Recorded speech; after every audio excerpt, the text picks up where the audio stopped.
Hello, everybody. This is Manoj Kulwal. I am your facilitator for today's session. Before I kick off, let me just double check you're able to hear my voice. So if you're able to just type a yes in the chat window, then I can confirm that you're able to hear me. Okay, great. I got a few yes. Excellent. Okay, so I see there are a few participants still joining in. So let's just give them another 30 seconds or so, and then I'll kick off in 30 seconds.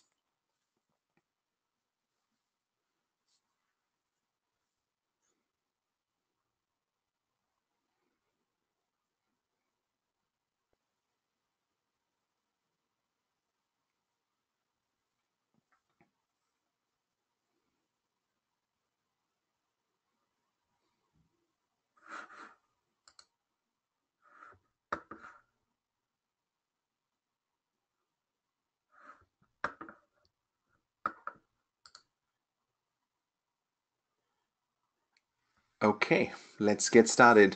Welcome, everybody, to today's webinar where the topic is human and cultural factors of risk management. I'm Manoj Kulwal. I work with IOR and support with the webinar related events. And today we have our expert speaker, Kathy Hampson, who will be covering and sharing her expertise on today's topic. Kathy is managing director at Celeris Limited, working with Gartland and Melina Europe Limited and DigiBlue in the UK. She has over 20 years of experience in financial services, investment banking, asset management, and insurance industry. She's experienced in change management with expertise in the process changes required as well as human resource behavioral changes required. Her interest in psychology, risk, and coaching led to publication of her book, An Introduction to Behavioral Risk, which I think she's going to touch a little bit in her slides, and her second co-authored book, Fundamentals of Operational Risk for Insurance, which was published last year. So welcome, Kathy, to today's session. Before I hand over the floor to Kathy, I see we have some new attendees today to IOR. So I just want to take the first 5 minutes and introduce IOR and introduce the certification initiative, which is a very key initiative we're running at IOR. And then I'll hand over the floor to Kathy. So IOR is a global member-based organization. It's run by operational risk professionals for operational risk professionals. And the mission is really to promote the development of the operational risk discipline globally. And IOR does that by developing and sharing practical guidance with practitioners, which currently mainly is shared as sound practice guidance documents, which include on topics such as risk assessment, KRIs, loss events, risk culture, and so on. IOR has also developed a independent professional certification for operational risk, which I'm going to talk a little bit more detail on the next slide. IOR also undertakes research on emerging operational risk topics, and we also organize and deliver events, which are both face-to-face events where we have chapters around the world, and also online webinar events like the one we're doing today.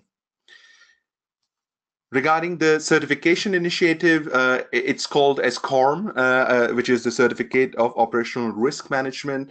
It was developed. It was developed over the last 2 years and was launched last year in May. And we have around 140 professionals now who have registered who've registered for the certification, and around 30 professionals who have passed the exams and are now certified through this program. So the certification is accredited by Ofqual or ATHE, which is regulated by Ofqual. It is equivalent to a QCF level 4 in UK and EQF level 5 in Europe. Once you register for the certification, it's a self-study program. So you get the workbook, which covers the 9 chapters listed on the slide here. And then the focus is really on getting the fundamentals right of operational risk management. So yeah, you won't be a guru in operational risk management after passing this certification. It's more a foundation level operational risk certification. And the study typically involves 130 to 150 hours and through the workbook which is provided. And once you're ready to appear for the exam, then you can register, and the exam is conducted online with an online invigilator. And the exam is made up of 50 questions, which you have to answer in 75 minutes, and the passing mark is 60%. So if you get 60% and above questions right, then you pass and you earn the certification.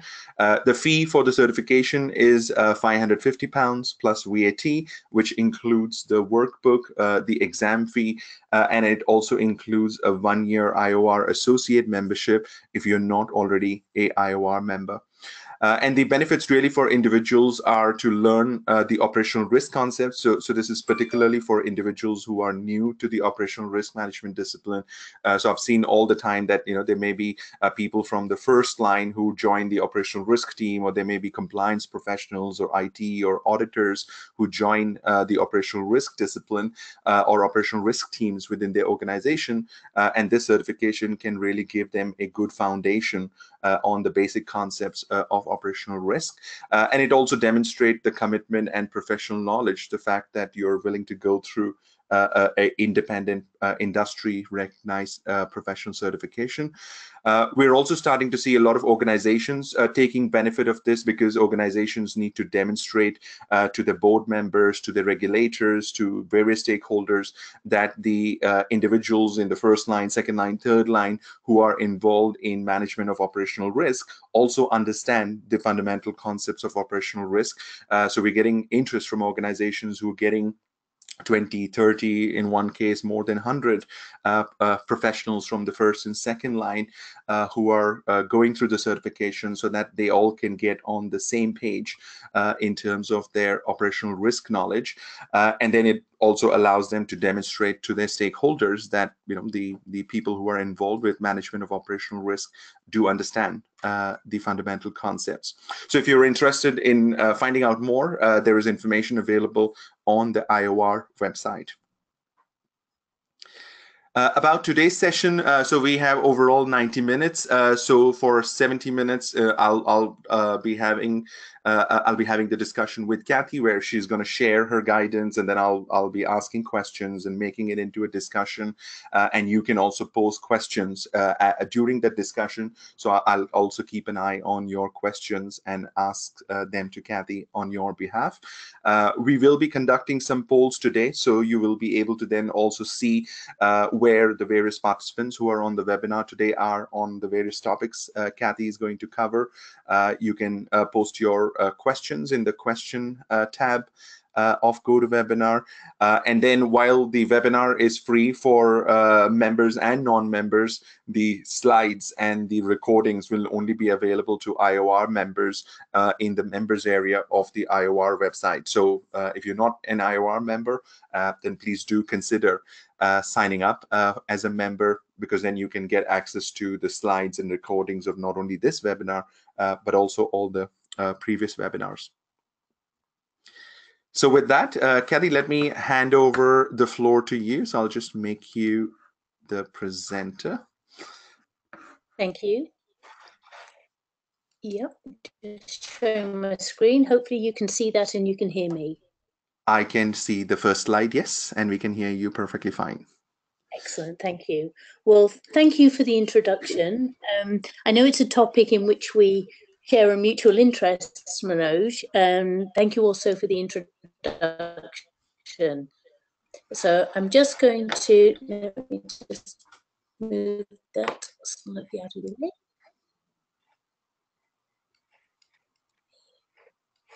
There we go. Thank you for the introduction. Very kind of you. I wanted to just in particular pull out how I became interested in human and cultural factors. And it was while I was working in banking, I was also studying in my time to become a member of the British Association of Counselling and Psychotherapy, BACP, for those of you who have heard of that. And working in banking and learning about psychological processes at the same time as implementing operational risk frameworks was quite a unique time for me. And shortly after that, that interest led to the publication of my book by Risk Books in 2015. And it gave me a chance really to bring the two sides of my world together. And since I've lectured and run workshops on human behavior, and it remains a great topic of interest for me. So very happy to be invited, and thank you for everyone for attending.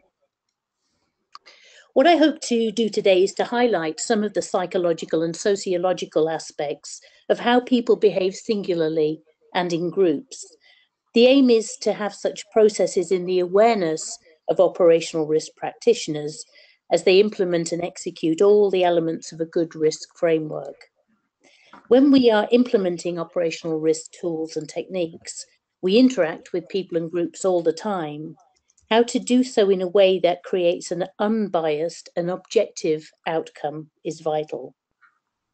We often talk of the human behavior and cultural tone at the top of an organization, and it's certainly where good practices can originate and emanate. Today, though, I'd like to start by taking it down a level in the organization to the operational risk managers and practitioners. They are the ones who need to implement a good framework on the ground. So what are the true practicalities that can help make a difference? So let's just set the scene. I'm sure many of those on the line have had to run a workshop. Imagine you are the operational risk manager and you've got the workshop to run. You've got to discuss a set of risks and likelihood and impact. Maybe it's been difficult to get people together and you feel rather pleased that you've brought together 5 bright key individuals. And for ease today, I'll just call them A, B, C, D, and E. Don't worry about remembering them in detail, as I will return to them later. But imagine now there is quite a range of personalities in this group. A is very dominant. B does not like conflict at all. C is disengaged. And then you have the D, overly optimistic, and E, naturally glass half empty kind of person. To categorize them all as such is, of course, a gross oversimplification. The point being that, in fact, everyone brings their own individual aspects to work and into a workshop. To think of people as being a homogeneous group does a disservice, of course, to their uniqueness. But it is quite usual to get a group that diverges in this way. And likewise, because people often hire in their own image, it's also possible on occasion to get a group that is far too similar, more diversity required. In this case, though, in this workshop, even with a small group, you're going to have a unique set of personalities, and hence how they interact will be governed by that dynamic, unless you put in some behavioral controls. So moving to the next area, so you might think, is it preordained how they're going to operate and interact, or can it be influenced? I think it can be influenced. If left without some external stimuli and control, it's likely these people will revert to certain patterns of interactions. But that's where thoughtful intervention and facilitation plays a role. Let's look at a likely pattern. When discussing risks within the RCSA, person A, who we know tends to dominate, without a clear agenda and good facilitation, can lead to a result where it's biased towards their own personal view. Perhaps some people on the line have experienced that in their workshops. As they have no hesitation speaking, person A, they might also influence the discussion within the room through a psychological process called anchoring. Whether through knowledge of the phenomenon or of anchoring or simply having a habit of speaking up first, person A can put an anchor into the room. Anchoring is a cognitive bias, so it affects decision making. It's a psychological process whereby people adjust relative to an estimate. Much research has taken place and results seem to suggest that people struggle to move away from an anchor when it has been expressed. And you might want to remember that when haggling for your next car. An example could be that the person A was asked to give a possible impact of the maximum trading loss suffered once in every 20 years. If they should, for example, confidently state 50 million, if someone else in the room was about to have said 5 million or 500 million, it is now harder to voice that number as it looks disproportionate to the anchor of 50 million that person A dropped into the room. It will take either a similarly strong personality to argue otherwise, or some good data and strong facilitation to have people question that anchor. So can a strong facilitator avoid anchoring? To a degree. By introducing data first before anyone pitches in their risk of loss, a range of similar losses and their drivers can be reviewed. For example, pertinent external losses and the average and maximum size of trades.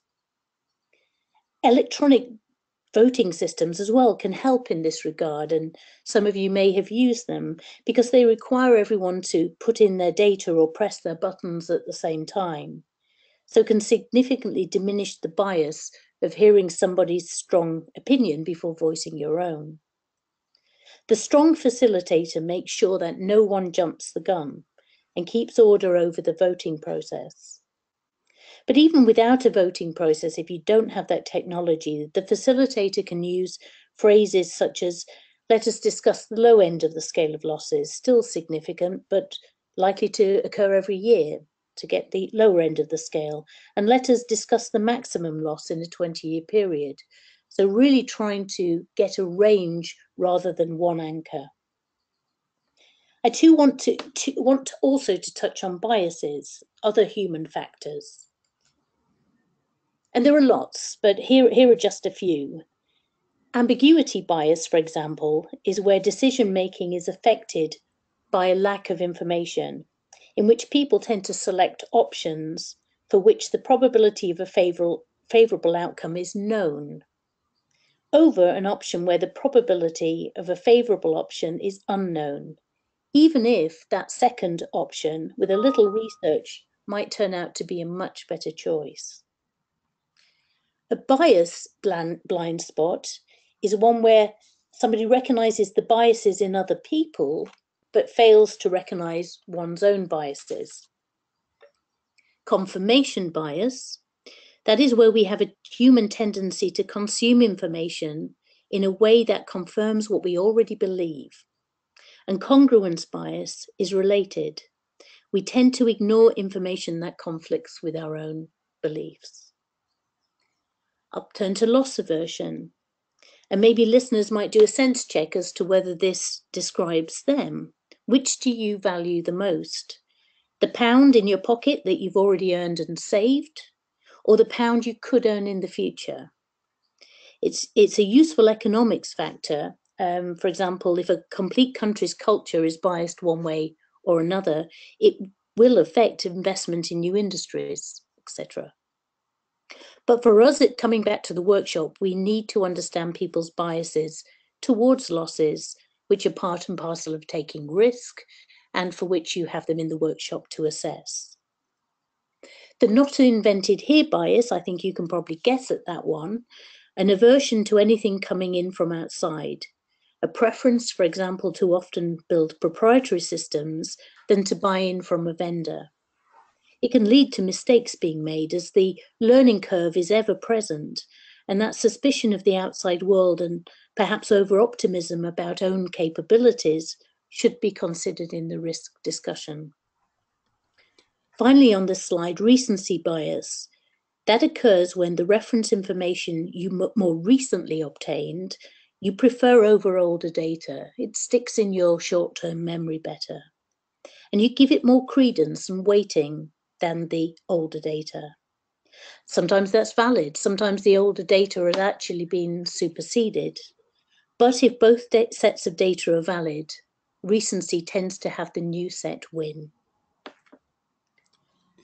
So Sorry, Manoj, I was going to say we can turn to the first poll, but you have a question. Well, maybe just a conversation point. So on anchoring, something I wanted to share and get your opinion also, where I've particularly seen where it comes into play when there is a lot of uncertainty, so where you don't have a lot of data, so there may be no loss events in relation to the risk you're discussing in your organization or outside the organization, because where you have the data, then it's easy to use the data to make sure we don't overcome or we're not influenced by the anchoring effect. But it particularly I've seen in the workshops when there is a lot of uncertainty, and then that's where our mind, does not like that state, where there is an uncertainty. So whoever then puts the first number on the table, everybody, then just goes with that because they don't want to stay in that state of uncertainty. So I don't know if you're able to talk a little bit about that. The fact that our mind doesn't like to stay in that state of uncertainty for a very long time, and that sort of drives this anchoring effect where you go after the first bit of information which gives you a little bit of certainty and allows you to come out of that uncomfortable position. Yes, absolutely. And you're right. People do not like an absence of information, and it almost becomes a life raft onto Mm, which you can all climb in mhm, the absence of that. It is really for the facilitator to allow uncertainty to stay, because actually, if you move away from uncertainty and believe this number now is the real number, it mhm. needs challenge. It needs to be flagged up as something that came effectively out of the blue, without the underlying data supporting it. So I think almost classify it as a different kind of number in the workshop that has Mhm. not really been derived from data. Yeah.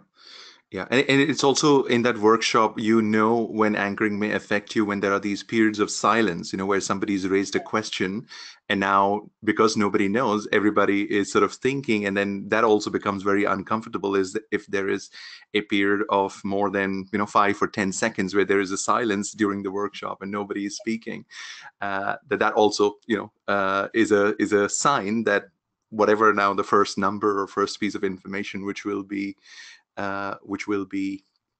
put on the table, the group may get anchored on that piece of information. Yes, absolutely. And again, I think a good facilitator allows silence, and then marks it as something where and actually calls it out. I can tell by that we've got some uncertainty in the room. That's Mhm. okay. Yeah, Rather than just fill the silence, I think it's really important. So I, I agree. I think let the silence go, mark the number as being possibly an anchored figure, hmm, um, rather than just let it become the new number and we lose the audit trail of the fact it's come from effectively nowhere. yeah, yeah. And from my experience, and I've seen where it happens at such a subconscious level that you would by default assume that there's no way experienced and professionals like the group we have today would suffer from that anchoring effect. But when I found out about this and I started noticing it during workshop, it was amazing that you don't realize that you're suffering from it or it is influencing the people in the group unless you are actually looking for Yes. that during the workshop. And which is why having a facilitator who's not so deep into the discussion which is going on, who can sort of take a slightly outside perspective and who's not involved in the discussion around the details helps, because if the facilitator is also involved in whatever risk we are discussing, then they may be also then pulled into that detail and they may not be able to keep that independent perspective. Very true indeed. Yes. And the research on anchoring suggests that even when you are aware of it, it is Yeah, incredibly difficult to move away from. So it's a good yeah. point. Yeah, and there's just the last bit. I think particularly for risk management workshops, that is important because that's where we're trying to, in the risk management workshops, we're trying to come up with this. Hey, what is the likelihood of this risk happening? What is the potential loss amount which we may suffer, if this risk was to happen in the organization. So because we're trying to get sort of those range of numbers during the risk discussion, I think that's a big one. The anchoring that we definitely want to watch out for that. Yeah. Then I wanted to expand a little bit on the confirmation bias. So is that where you are looking for information which supports your view instead of looking for information which may be against your view or which may invalidate your view? Is that what confirmation bias is? It is. It's really, you've already got a stance, and now you selectively, even though it may be unconscious, you Mhm. selectively find information that fits with your own view, your original view. Right, right. Okay, okay. Oh, so that's where then I'm guessing we do in operational risk and control assessments, where controls are being assessed by the owners of the control who are working with that control on a day-to-day basis, and I could see that may impact them because they are so close to the control. They may sort of just assume that, yeah, the control is working perfectly fine, and they have that blind spot, and then when they have to do the assessment, they don't necessarily go and look for information to see whether the control, may not be working in certain aspects. So maybe it's that, yeah, control assessment where, because those individuals are close to the controls they're assessing, and because it's a self-assessment, Yeah. that's where probably we need to watch out for confirmation bias. It can be easy to lose your objectivity. Nothing malicious or bad, but it's Yeah. just you are so close to it. Yes. Yeah, yeah. And that's where I think in some organizations or most organizations, we now do independent testing of controls where we get somebody who is not involved with that control on a day-to-day basis. So they can come and look at the control with sort of fresh pair of eyes, and they don't have those biases of being involved on the day-to-day operation of the control. That may be one way to overcome that bias. Yes, I agree with you totally. Yeah. Yeah. And I want to share one story on the recency bias I heard recently, recency bias and recently, where so there was a speaker, I don't remember his name, but it was a TED talk where he was talking about after 9/11, people had this fear, that traveling by plane in the US was unsafe because, the likelihood and the impact, in the mind of a similar attack happening, was very high immediately after the 9/11 attack. And that's where a lot of individuals started driving from sort of one city to another instead of flying.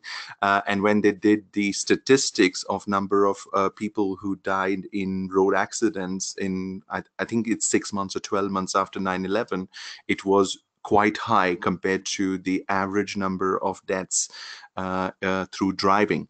And that's where, the assumptions they were making was because people now perceive the level of threat or the level of risk to be very high of flying by air. They started driving, but when you look at facts, you're more likely, to die. At least in the US, you're more likely to die in a road accident than you are in the flight. So they were attributing, I think it was 1,500 or 2,000 extra deaths, which were about the average number, to this recency bias, where Mm. because of, yeah, it was a big incident, and it had that psychological impact on individuals, where it resulted, in those extra deaths. I don't know. Have you heard about that study? Yes, I have more anecdotally, but Hmm. it fits. You tend to retain knowledge from the recent news, and it does tend to skew your view of probability. Yes. Yeah. Yeah, and in our organizations, that may affect where, for example, if we have a big cyber attack on our IT systems, and then 2 weeks after that, if we are doing our risk and control assessments, then that's where you may start to see spike in the likelihood or the level of financial impact of the cyber risks, because that information is so fresh, in people's mind, and that may not be that true. That it may be that bias driving rather than any concrete facts driving us an unexpected increase in the risk exposure related scores. Yes, agree. Okay, so let's do our first poll. Okay, so we want to find out around these biases with our group today. Okay, so I am going to launch the poll now. So where we are just trying to see whether the group we have today of operational risk practitioners, have you seen these biases affect risk assessment in your organization? And then we have 4 options there. Okay, so I'll just give 30 seconds for the group.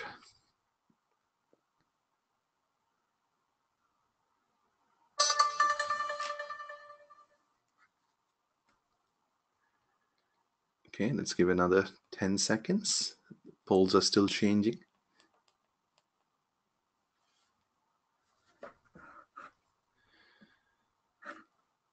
Okay, great. All right, so the polls have settled, so I will close the poll and then I will share the results.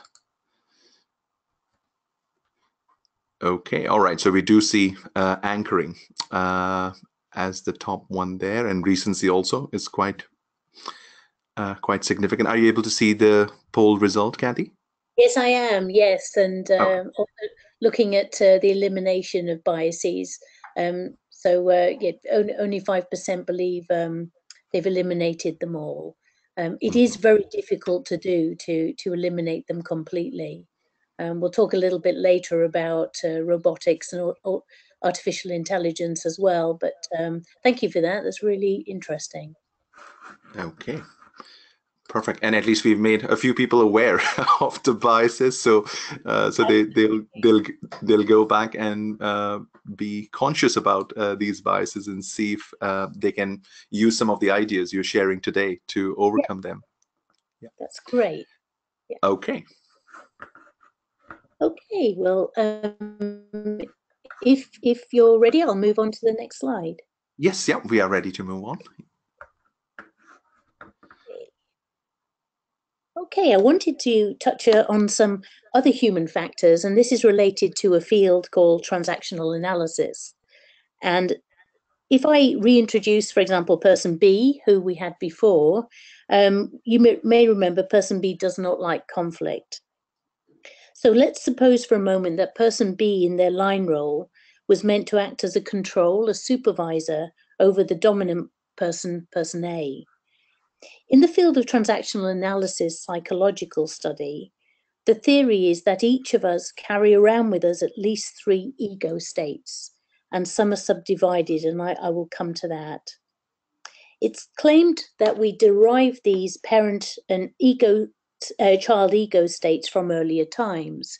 For example, the parental state is from authority figures that ingrained us earlier in life. Could be parents, could be teachers, etc.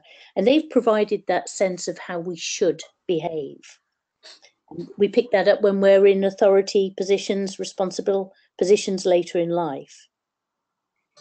How we felt in earlier life, so goes the theory, can give a sense of the child ego state. So this tends to be the felt concept, how you react, the emotions you have. On the other hand, the one in the middle, the adult state, is a learned concept. So we observe, we work out how we should work objectively, how we should put a lid on our emotions and make some objective and independent decisions. So this is a learned concept. So imagine prior to the workshop, person A, the dominant one, made an error, and person B as supervisor picked it up. How that is handled can vary depending on which ego state you're coming from. And the listeners today may care to think about their own organizations and people. So if both parties, person A and B, were operating from their adult ego states, the dialogue might run something like the following. Person B might say, I found this discrepancy. We need to work out the root cause and the solution. Factual, not blaming, solution focused.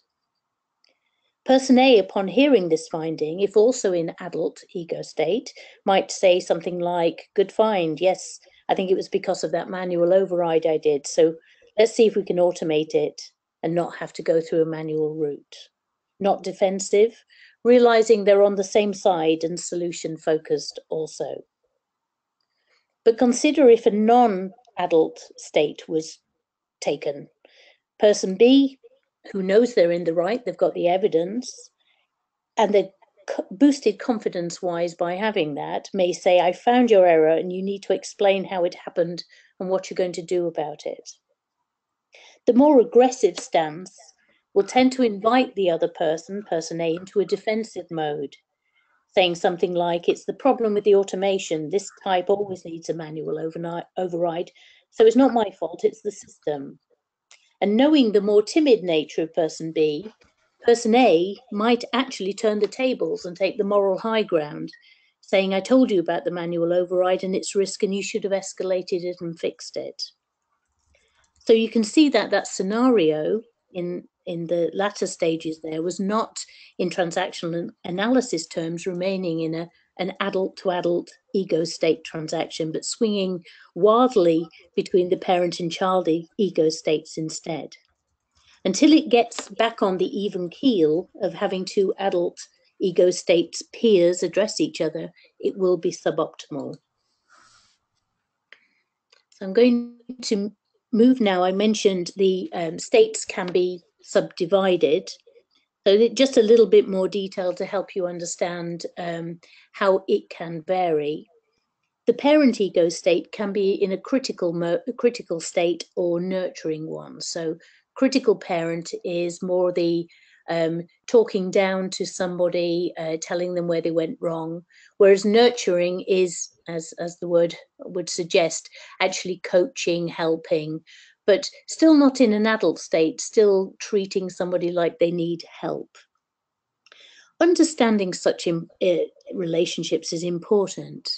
The child state is subdivided into natural or free and adapted. And perhaps you've seen aspects in your own firm of a natural.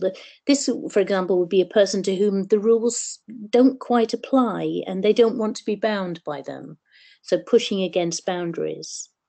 The adapted child state is more where people have seen how things operate and adapt to them. Often for good, this can lead to high compliance.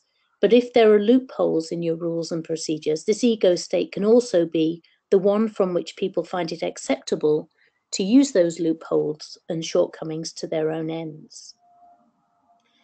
So I'm going to move to the final slide on transactional analysis.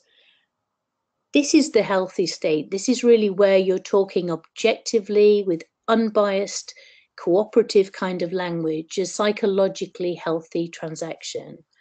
And I've put first and second line on there because, of course, these conversations should be happening really every day and be of that nature. Hopefully you've seen, get a sense of how these parties can interact. Most of our controls rely on the fact that people are working in an adult to adult ego state all the time. So that's just one to think about. And with that, Manoj, I was going to move to the second poll. So on this one, before we go to the poll, Kathy, so I just want to understand. So these three, parent, adult, child, these are three states where an individual may be in a given situation, right? Because in two situations, one individual may be in a parent state, one and the same individual in a different situation may be in a child state. Is that correct understanding? Yeah. Absolutely, yes. If you find yourself moving into being quite critical of people, it's likely that your parent ego state is starting to take over. If you find yourself defensive, feeling overwhelmed, attacked, you could be going into your child ego state. It's a warning sign that you need to get back to something more in the middle, which is more objective and cooperative. Okay, so these states are driving the quality of interaction happening between two individuals or a group of individuals. Absolutely, yeah. Okay, okay. And then if you just go one slide earlier, Yes. Okay, so here when we're saying parent critical nurturing, okay, so those are the two modes that if you are so if you are in a meeting and then there is a business unit where all the controls are not working, they haven't documented it correctly, and then you have to go and tell them that they've not been doing a good job. Is that where you would be going into that parent critical sort of mode if you are just criticizing them on not taking care of their controls and not documenting them? Yes, absolutely. So it's for you to stop yourself moving into that role, which is where you've got all the evidence, it's on your side. You could actually be quite aggressive about it, but it's likely to move them into a defensive mode as a result. Mhm.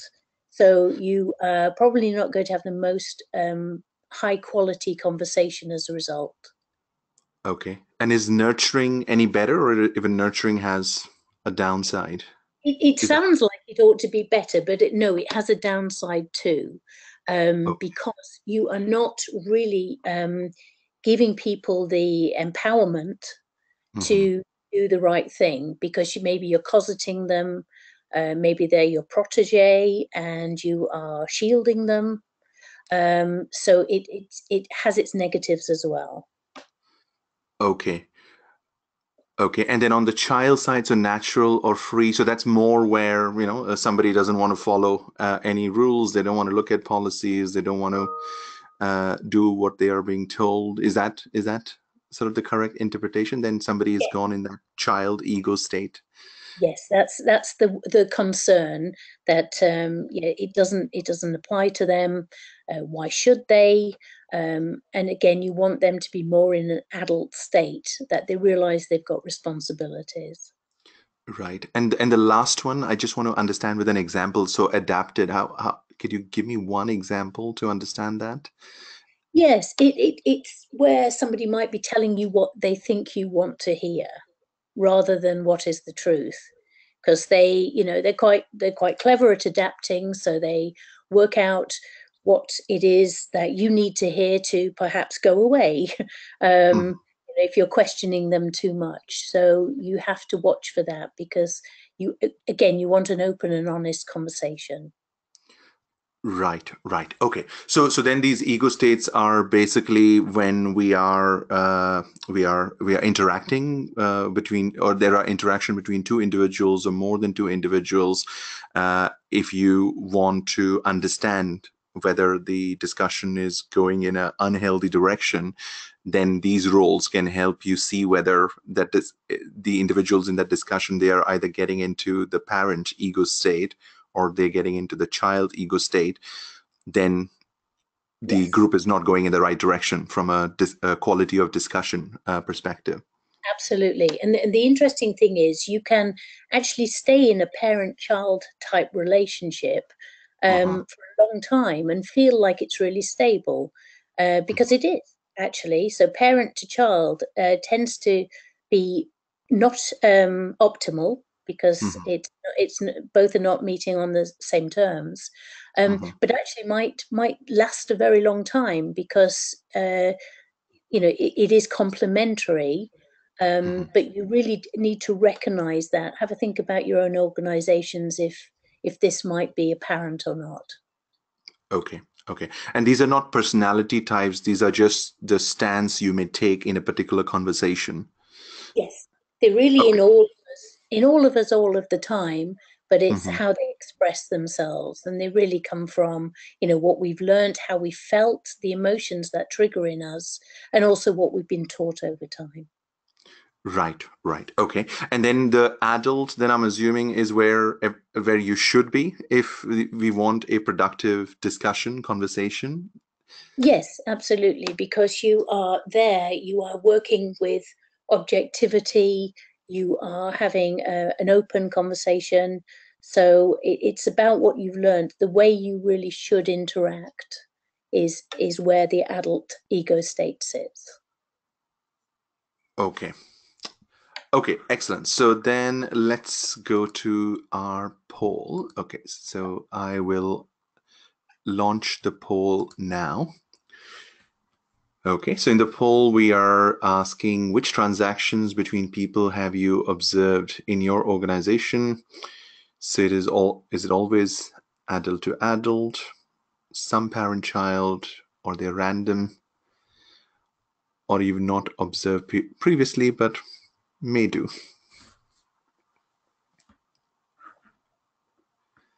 Okay, so I'll give that 30 seconds.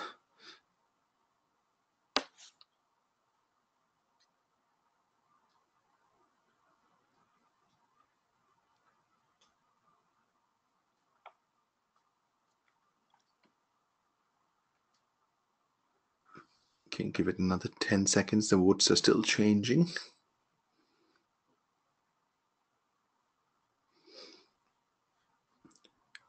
All right, so votes have settled. So let me close the poll and then share the result. And I'll let you comment, Kathy, based on what you see from Yes, the well, results here.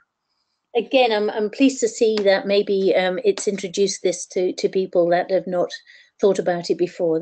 That is great. But interesting, the parent-child transactions come through quite strongly. Understanding, so maybe you're working where you're hearing criticisms and not hearing that adult peer-to-peer relationship conversation. So yes, some work to be done, I think. Yeah, and there is a question here, Kathy, from Armel. So question is it correct that in some cases, second line could adopt a more parent state in order to ensure that key actions are taken to protect the business from potential detrimental consequences? That I'm guessing that sort of is where the first line and second line, I think you also highlighted that the parent-child transaction may dominate or may be common. Yeah, it could. So if the second line was taking a parental stance, maybe it's on the critical end. So be careful then that your first line don't just go into adapted child and find ways to, placate you, keep you happy, but not really engaging you as a true partner. If you the nurturing end of it as second line, be careful you're not letting people off the hook and allowing them to, do things in the first line you really shouldn't. You still really need to get back to adult in order to have that peer-to-peer conversation. Yeah, I hope I that think answers the question. yeah, and I think some of this may also, Kathy, be related to the maturity of risk management. That if operational risk management is still new in the organization, and the first line is still, sort of learning, and they are still trying to come up to speed on how they should be managing the operational risks within their business division, then that's where the relationship may be more parent-child, where the second line is doing the coaching and the mentoring and keeping the first line aware. But I think so far as we are conscious that, yeah, we may have to do that for 12 months or 18 months, and then we want the relationship to mature into the adult conversation or adult transaction. Yeah, and I think you're right. It tends to start like that because of an imbalance. Be careful though, because it can be difficult to shift that pattern once it's established.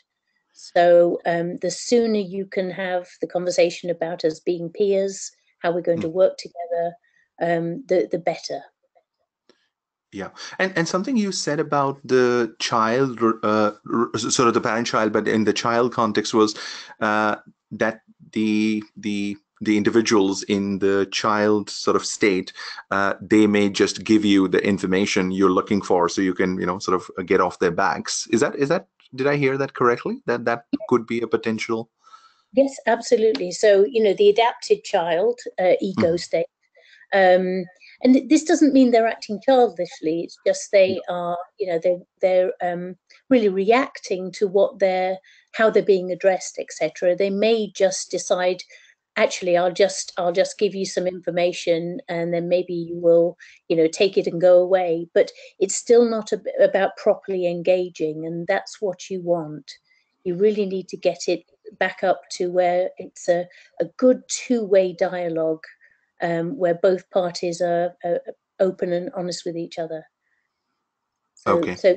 Yeah, it as I say, it can look very healthy from the outside, but it's not necessarily optimal when you've got the parent-child.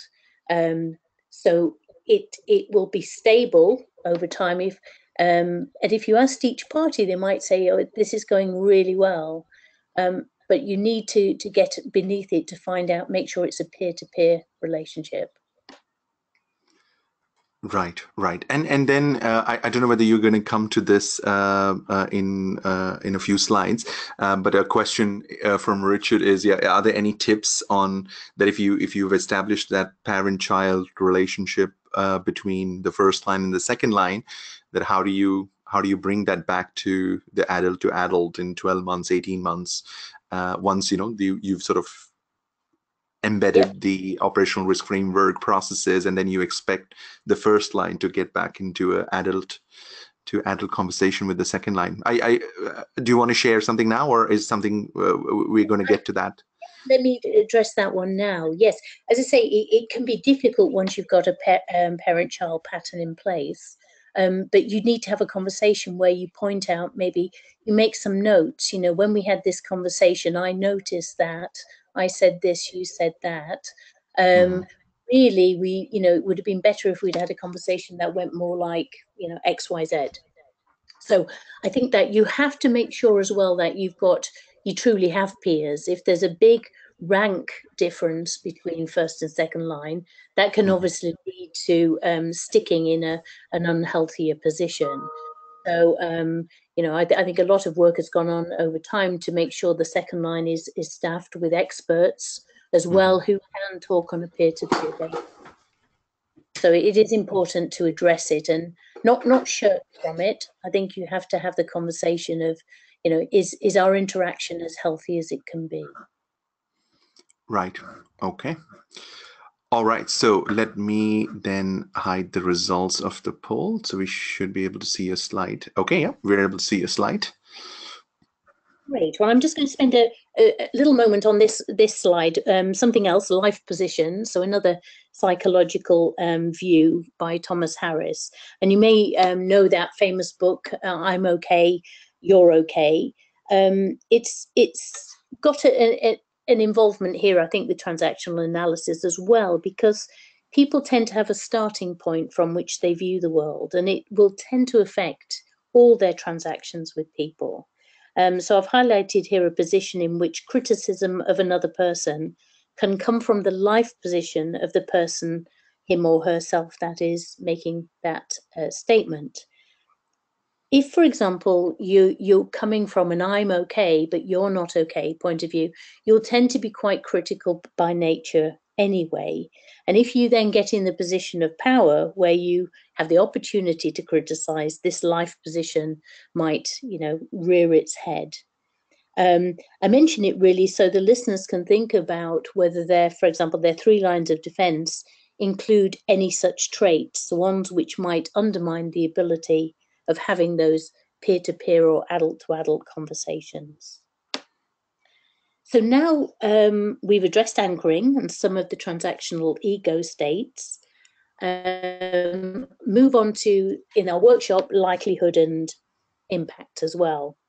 So we know person B has been stung before by criticizing person A. So they're unlikely to provide any challenge in a public forum. Their purpose, therefore, in the workshop is debatable. Without challenge, they actually give a false sense of control by even being in the room. Let's introduce person C, therefore, and see if they can help. They're known for not getting engaged. On one hand, perhaps they're quite extrovert and unafraid to voice their thoughts and feelings. However, they do not have a good grasp of the content matter and data and have not really been listening to their colleagues either. They can get quite swayed easily, so that phenomenon of recency comes to the fore there, and they're much more influenced by an event that's happened in the recent days. And that could lead them to saying that the likelihood of an event is much higher because of a similar event. And if we think of that recency, for example, if in our workshop we were thinking about issues to do with adverse weather, that our employees could not come into the office. So in winter, after such a snow day, they might say this will happen twice every year. But come the summer, when the chance feels so much more remote, they might say once a year.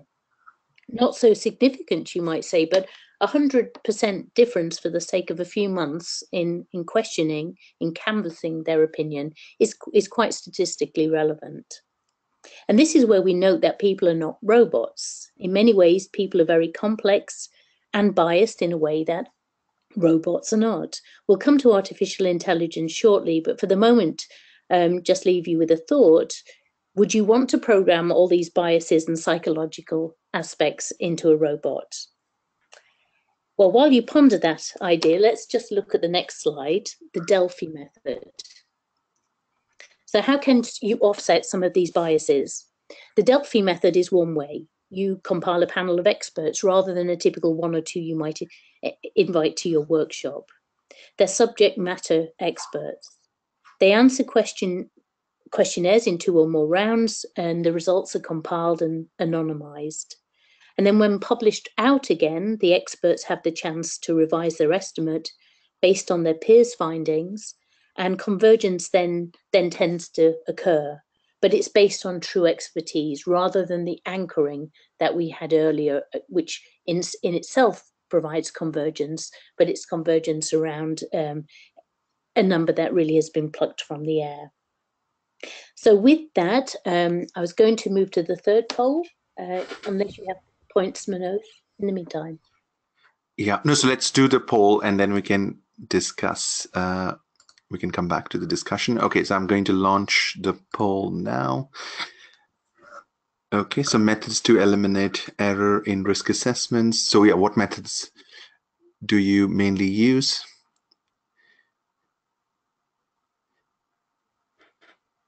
And then let's give 30 seconds.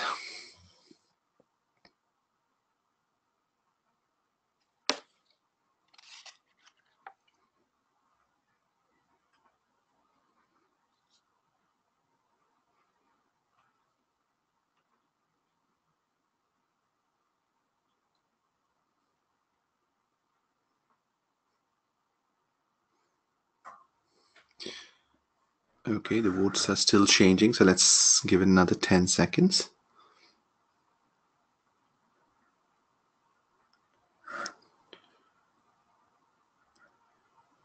All right, they've settled, so I'll close the poll and share the result. Okay, so I'm very surprised about voting not being used. That says 0%. But I'll let you comment first, Kathy, based on what you're hearing from the poll. Yeah, I am surprised by the voting systems because they certainly were becoming a bit more popular a year ago. The Delphi method, good to see nearly a fifth of people using that because it is that bit more objective. Bringing in loss and other data, not a big surprise. I think that is a go-to method for a lot of companies. Yeah. So just covering then on the voting method. So is that just sort of like show of hands? So if you're saying, oh, how many people think that the likelihood of this risk happening in the next 12 months is between 60 and 80%, then are you just doing sort of show of hands, or is it a little bit more sophisticated than that? It is more sophisticated. It tends to be the electronic versions that people have in their hand, the button, such as this, four options might go up on the board and people choose one. And because you can't see what other people are choosing, it has that objectivity. Putting hands up, even then you might tend to see people looking out of the corner of the eye to see who's putting up. And so it can still be biased by other people. Right, right. Okay, so maybe that's why, because then you're getting all that technology, in the room for your risk management workshop, and then making sure all that technology works, is where then I've seen it becomes a little difficult, and then the technology may distract if it doesn't work. It may Yes. then distract the conversation during the workshops. Yes, I've definitely not seen those, sort of the voting buttons or panels, used in a risk management workshop recently. No.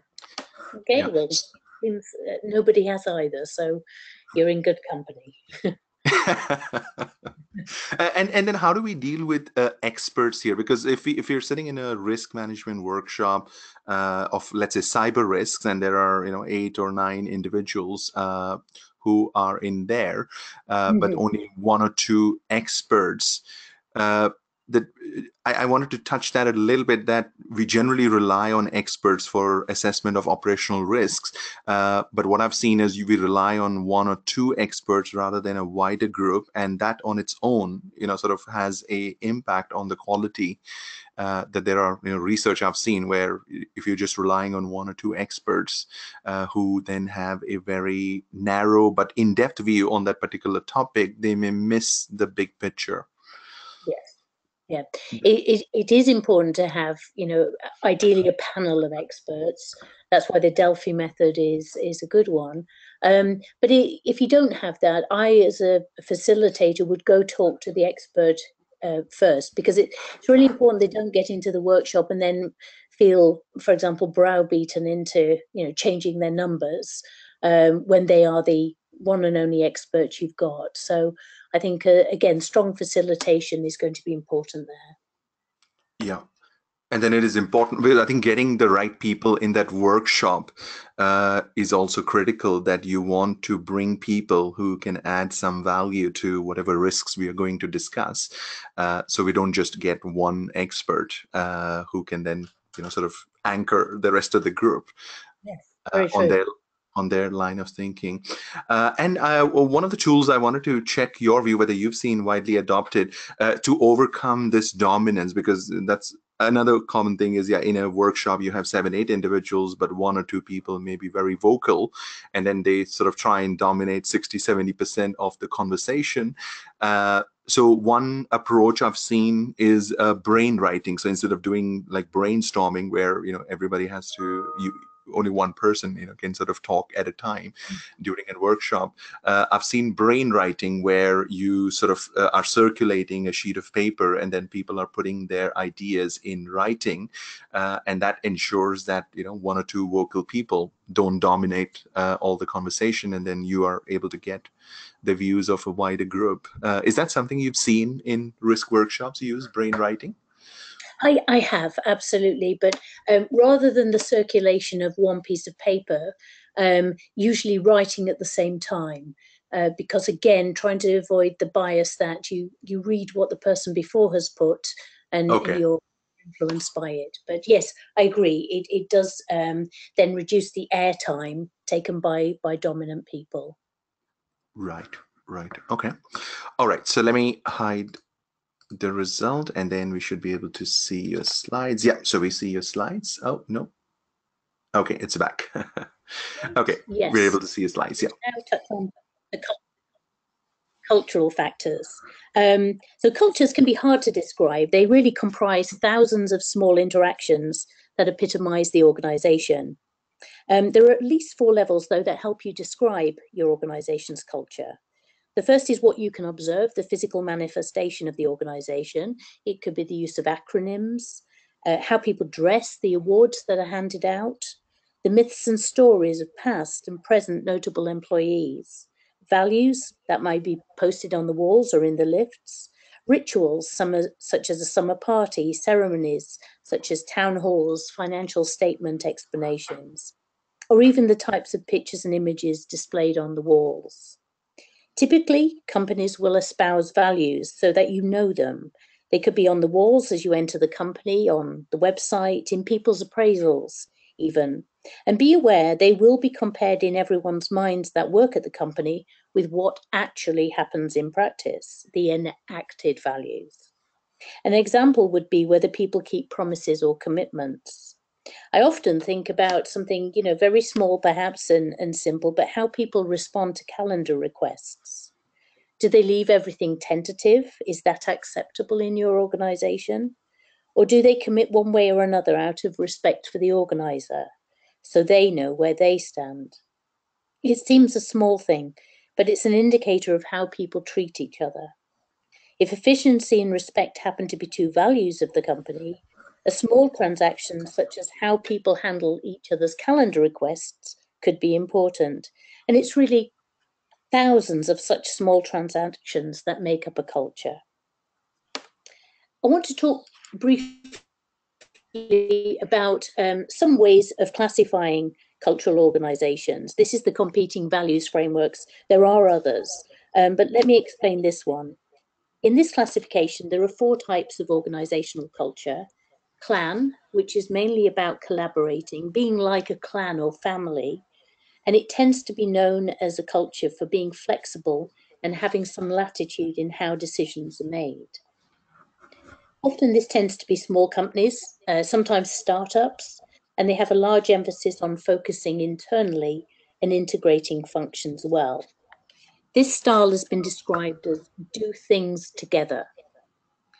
An adhocracy is an organizational type that also retains the flexibility, as with the clan, but tends to be externally focused, holding attributes such as innovation, vision, and the future as key focal points. This organization tends to be described as do things first. The hierarchy type of organizational culture has control at its heart. Often seen in more established companies, controlling is above all the primary goal, but it still has an internal focus.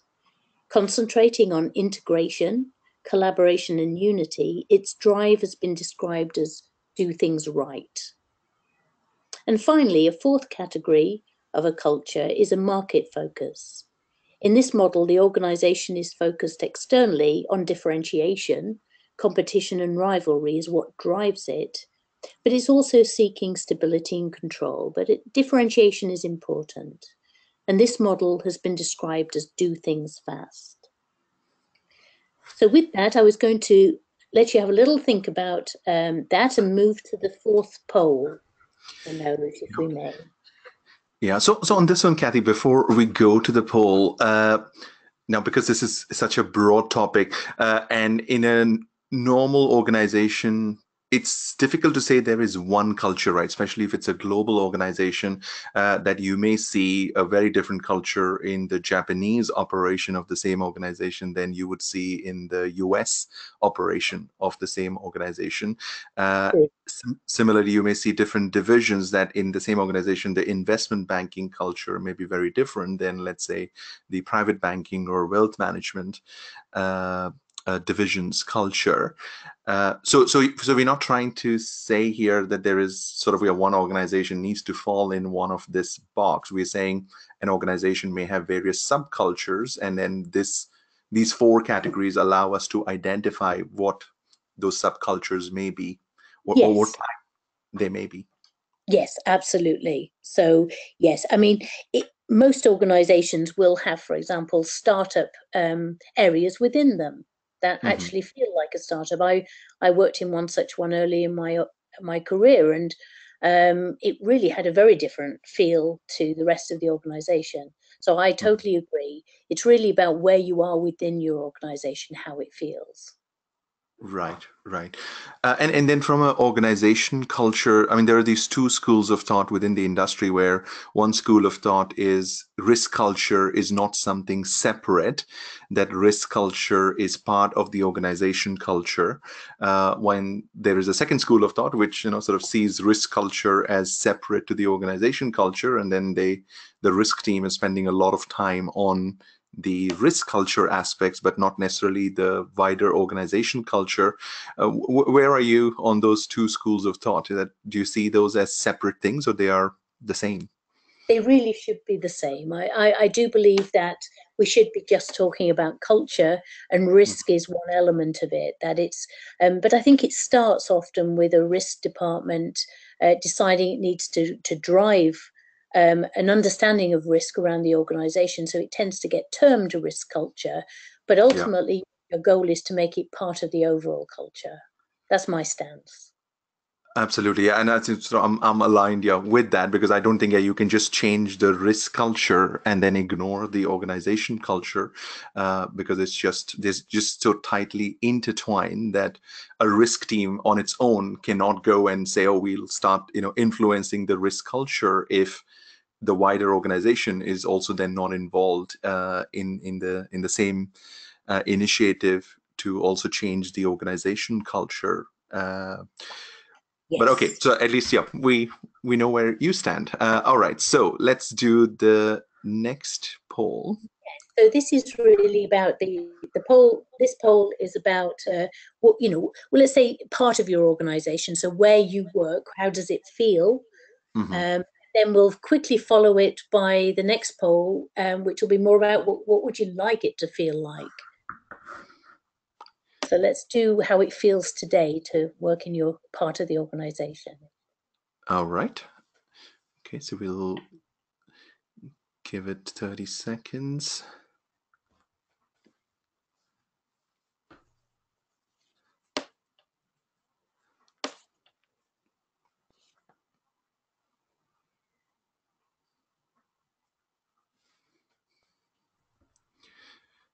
All right, still changing, so let's give it another 5 seconds.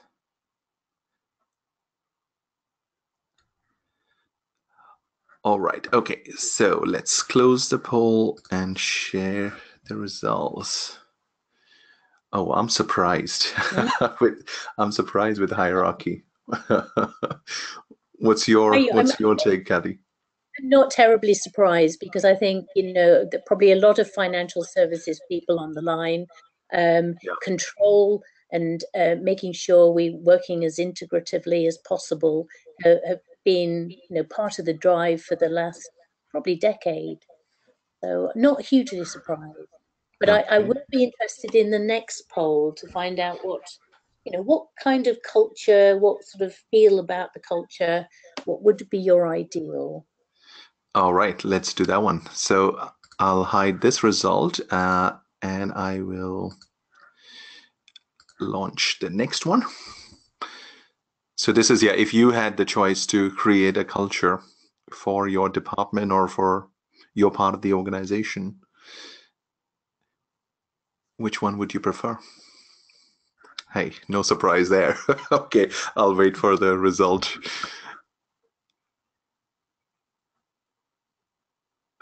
Okay, so let's do another 20 seconds.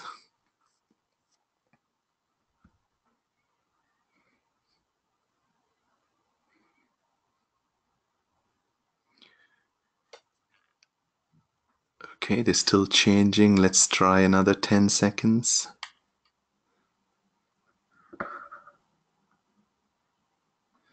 Okay, let's close that.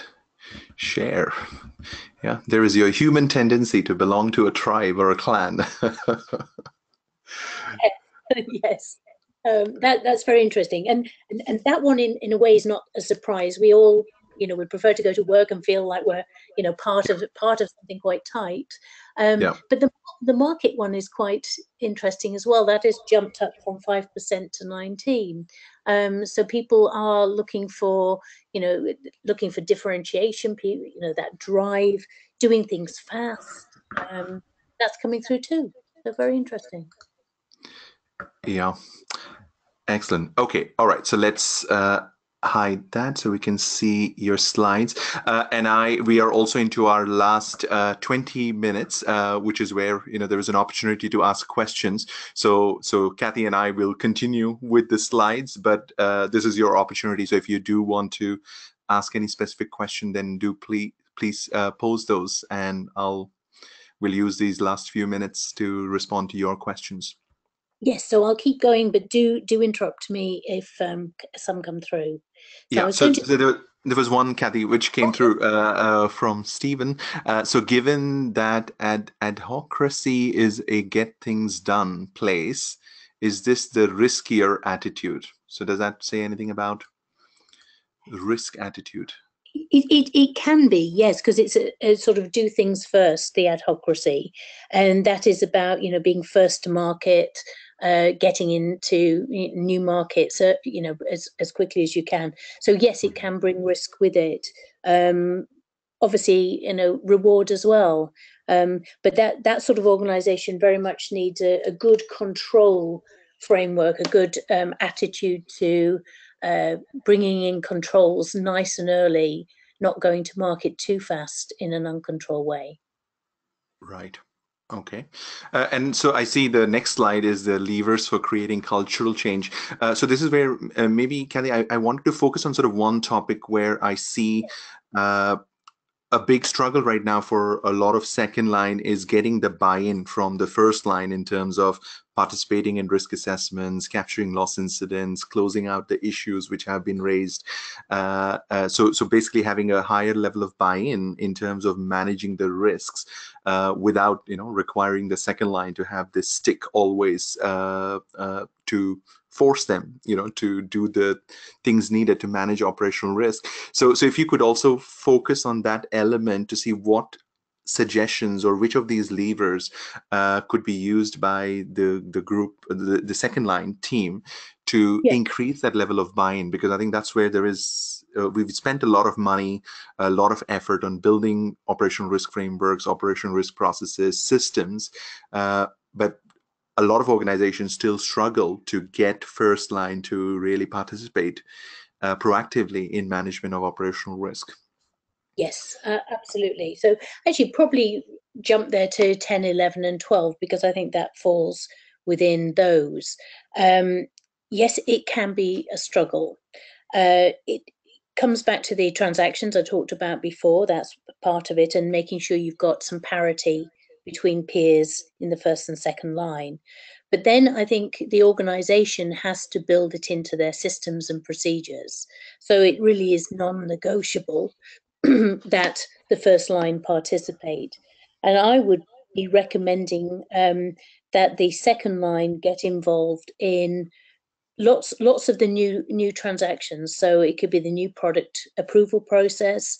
It could be projects that are going to have a risk and control angle to them, and really talking to the first line about how their strategy is changing. So they should be part of those discussions as well. So I think you have to kind of bake it in to that everyday involvement of the second line in the first line work. Not so that it gets that they're, you know, compromised, but they are you know, really valuable part of the infrastructure in terms of subject matter expertise as well. So that's my view on that. Have you any differing views or similar views, Manoj?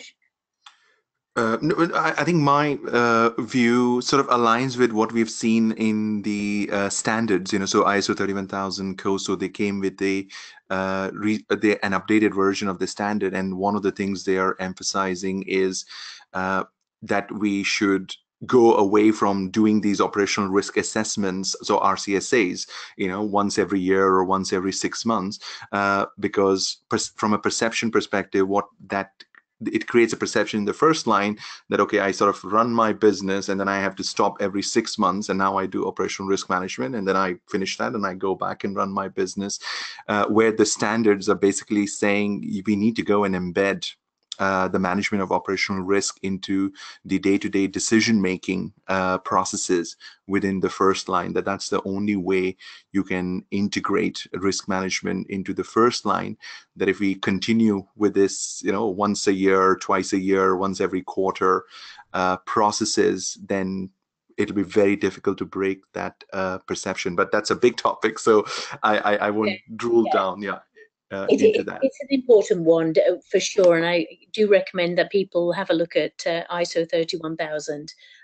It comes very much, I think, to the point 8 about organizational crises. If you think about it yourself, if something happened in your personal world, you wouldn't say, well, I'll just wait till my 6 monthly review and I'll think about how I'm going to deal with that. It is about dealing with it there and then, and having this feedback loop that the organization is constantly learning from what's happening to it and adapting. So Yeah. I agree with you totally there. Yeah. So can we take some questions, Kathy? So I see there are 3 or 4 questions waiting in the queue.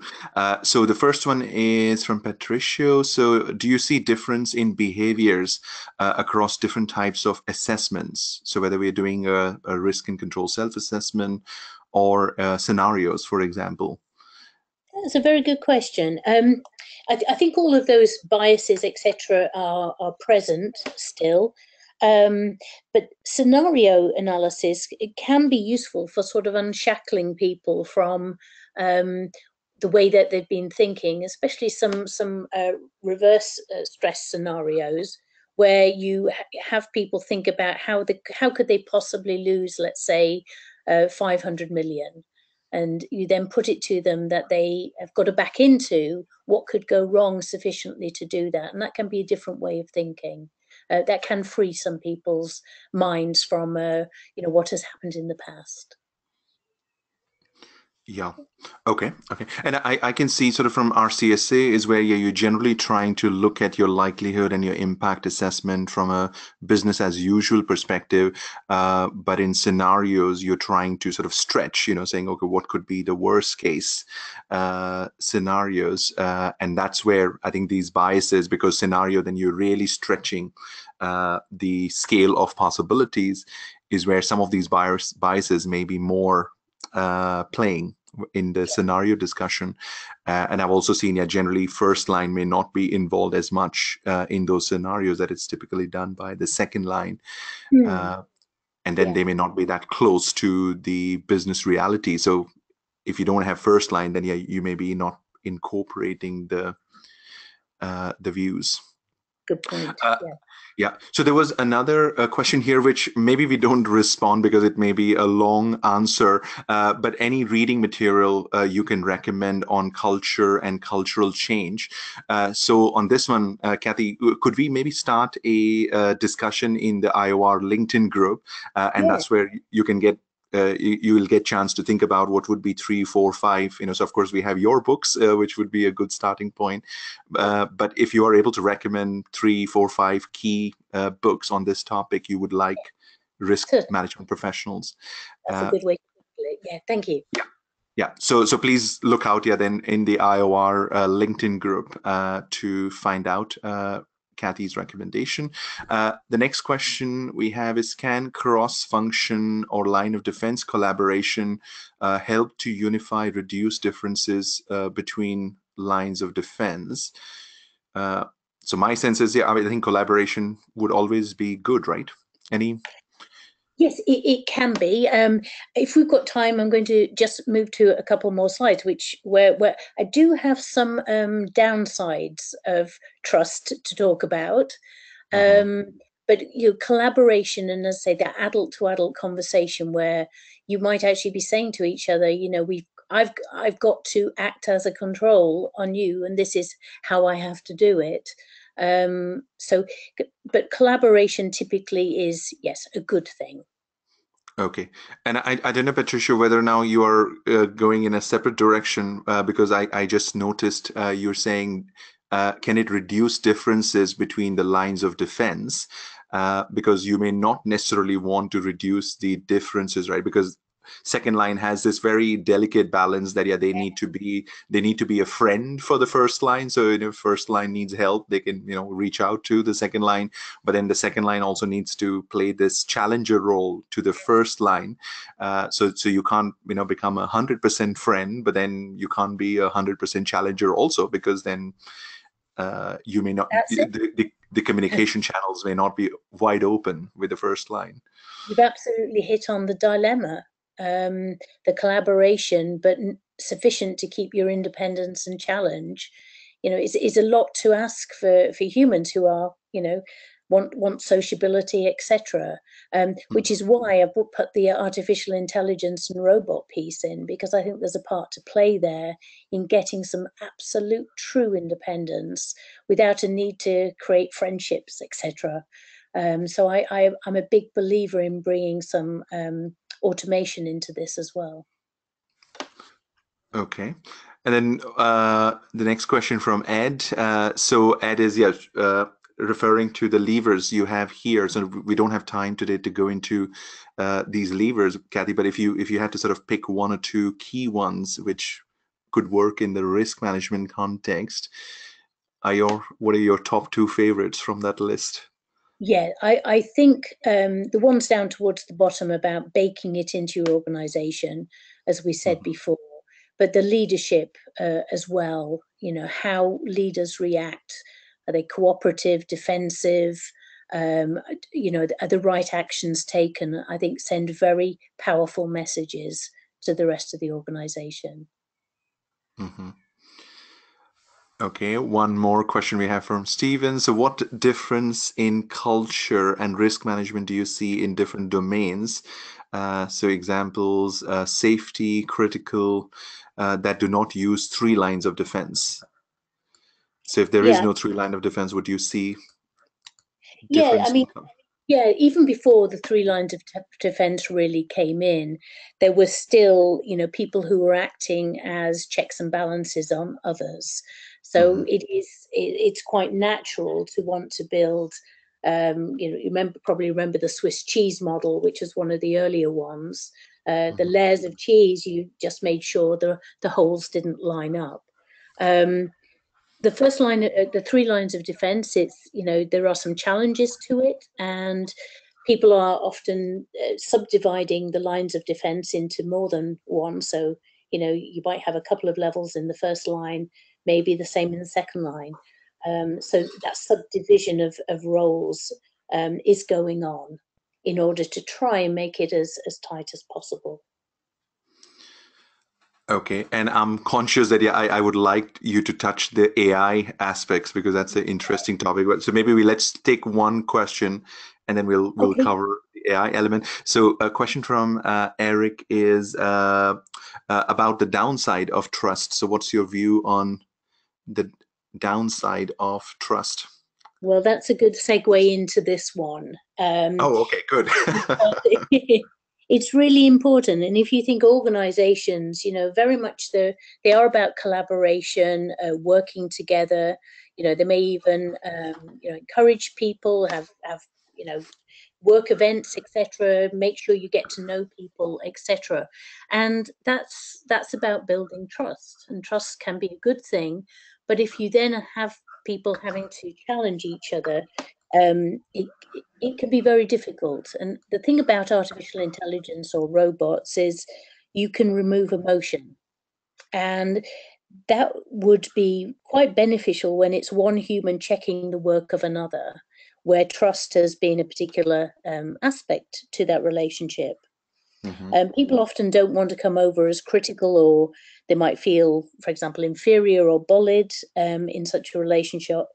But robots will not have that issue. They remove emotion, and unless we program it in, and let's not do that. With all the time in the world as well, risk managers would like to look for patterns to investigate. There are probably unseen patterns out there, but we just don't have the time to do that. In the future, this can be assisted by artificial intelligence, searching, learning by feedback from the risk manager, and acting as a tireless risk assistant in the background. So, in a future world, personally, I would have AI proposing challenging questions to both the first and second line, to both account for patterns, items found, etc. And that really takes away that, first against second line issue. It's really that both of them, with their own special expertise, have to answer the challenging questions. And it also takes away anything on that parent-child thing, because they both really have to be an adult to this third party, the AI, and it will mean that they are accountable to answer. And as humans, we do develop trust and friendships, and this can be a struggle. And I really think this has something to do to help. It takes that dilemma off people's shoulders. So I think AI being involved as a secondary check or challenger in any segregation of duties handoff has to be a positive. So I put that out there, and happy to hear any challenge to that or questions. Yeah, no, I think it's work in progress, right? So time will tell. But yeah, we're definitely starting to see operational risk vendors, the software vendors, starting to embed artificial intelligence now into operational risk tools. So it'll be interesting how the adoption of that happens over the next 12 to 18 months. Yes. Where I've started to see, and the use case was, where you have, let's say, bribery risk, which has been created in different departments, and each department has set up a set of controls for bribery risk. And if a new department now was setting up the bribery risk in their risk library, AI, based on everything it has learned on the controls implemented by other departments, can give you a recommendation saying, hey, Mm. here are the 6 controls uh, which it would recommend to manage that particular risk. And then if you say from those 6, one is not relevant for your department, then the AI is learning about that. So that next time when it gives a recommendation, it'll learn that, okay, it was marked as not relevant 3 out of 10 times. And over time, as it learns more about your data, it'll get better. So there is that learning period which would be required, when you start using AI, which would be useful. No, so this is definitely a space to watch, that how we could use artificial intelligence to improve the management of operational risk. Yeah, absolutely. Okay. So with that, Should we, just thank you very much. okay. Should we just ask our audience that last poll about AI, just because it's an interesting If question? you've got time And for that, that'd be great. Thank you. okay, so I've just launched that, and let's see if we get any surprises there.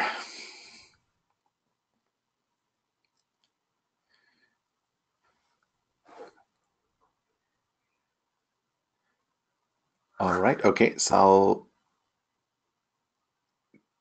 close the poll there, share the results.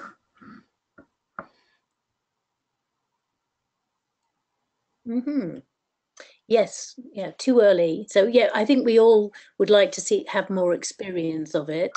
But I think, I'm optimistic along with some of the yeses. I do believe there'll be a lot of false positives too we'll have to work through. But I think it will learn to look for errors all the better over time. Perfect. Okay, so we will. So here's your then LinkedIn connection if you want to get connected with Kathy on LinkedIn. So Kathy, thank you very much for coming and sharing your ideas here. I know it's a big topic, and we've only scratched like a tip of the iceberg. So thank you very much for coming and sharing. We can maybe bring you again in the next 6 months, where we can maybe touch on 1 or 2 of these topics, but in a little bit more detail. Yes. And that would be very helpful. So And if any of the participants are interested in exploring more on any of the topic we discussed, then feel free to start a conversation on the IOR LinkedIn group, and we can have a conversation there with other practitioners, and Kathy may also be able to respond to your questions on the LinkedIn group. So with that, I will close the session today. The next webinar is scheduled on 25th May, where we are going to talk about best practices on designing and implementing an effective operational risk framework. So you can find more details on the IOR website. So I look forward to your participation on there. So thank you very much, everybody, for giving your time today. I'll see you in the May webinar. Thank you, Kathy. thank you, Have a much good appreciated. weekend. Thank you. Bye-bye. Bye.